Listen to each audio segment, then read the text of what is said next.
Chicken কাবাব খেতে বাচ্চা বড় সকলেই খুবই ভালোবাসে, আর এটা শরীরের জন্য খুবই উপকারী।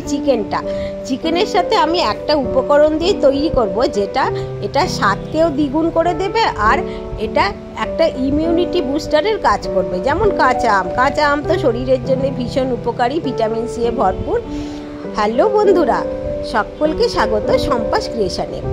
তো আজকে তৈরি করছি চিকেন কাবাব। এখন চিকেনটাকে প্রথমে আমি কিমা করে নিয়েছি, তারপরে দেখুন এই সাদা জিরে নিয়েছি 2 চামচ, এটাকে গরম তাওয়ায় একটু সেঁকে নিচ্ছি।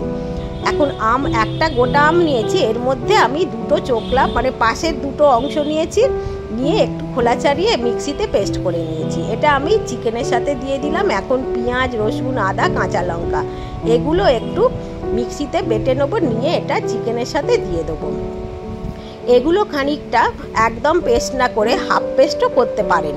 তো এখন আমার যে জিরেটা ছিল রোস্ট করা, সেটা আমি একটু গুঁড়িয়ে নিয়ে দিয়ে দিলাম চিকেনের সঙ্গে। এবারে দিতে হবে বাইন্ডিংয়ের জন্য ছাতু এখানে আমি 2 চামচ প্রথমে দিয়েছি, তারপর মাখার সময় মাখতে দেখে নিতে হবে। এবার বিট নুন, তারপরে দিলাম এখানে ধনেপাতা আর একটা মুরগির ডিম, অল্প একটু চিনি দিয়েছি স্বাদটা বাড়ানোর জন্যে।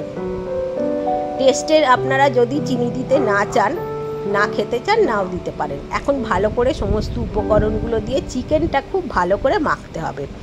এবার একটু দিলাম সাদা নুন, আর অল্প আরেকটু ছাতু আমি এখানে দিয়েছি। এটা মাখতেই বুঝতে পারবেন, বেশি পাতলা হলে দেবেন, না হলে দেবার দরকার নেই।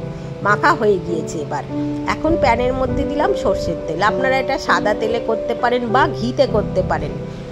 এখন আমি তেলের মধ্যে যে কিমাটা ছিল সেটা একটু বলের হাতের সাহায্যে একটু চ্যাপটা করে দিয়ে দেবো কাবাবের মতো। এইভাবে আমি সমস্তগুলো এখানে দিয়ে দিচ্ছি। এবারে আস্তে আস্তে এগুলো তৈরি হবে। একদম প্রথমেই এটাকে হাই হিট করবেন না, মানে একদম যদি আঁচটাকে জোর করে দেন ভেতরটা কাঁচা থেকে যেতে পারে। সেই জন্য আমি লো টু মিডিয়ামে করে রেখে এটা আস্তে আস্তে করছি। খুবই সুস্বাদু খেতে হবে। এটা যে কাউকে দেবেন, ছোট বড় সকলে খুব ভালোবেসে খাবে। আর হঠাৎ করে কোনো অতিথি বাড়িতে এলে চটজলদিতে এটা তৈরি করা যায়, বাড়িতে চিকেন আর আমটা থাকলে। আম দিয়ে এটা অসম্ভব সুন্দর খেতে হয়।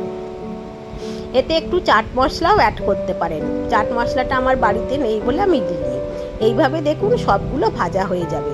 আর সসের সাথে বা যে কোনো কিছু এমনিই আমাদের বাড়িতে সবাই খেয়ে নেয়, এতটাই ভালো হয়।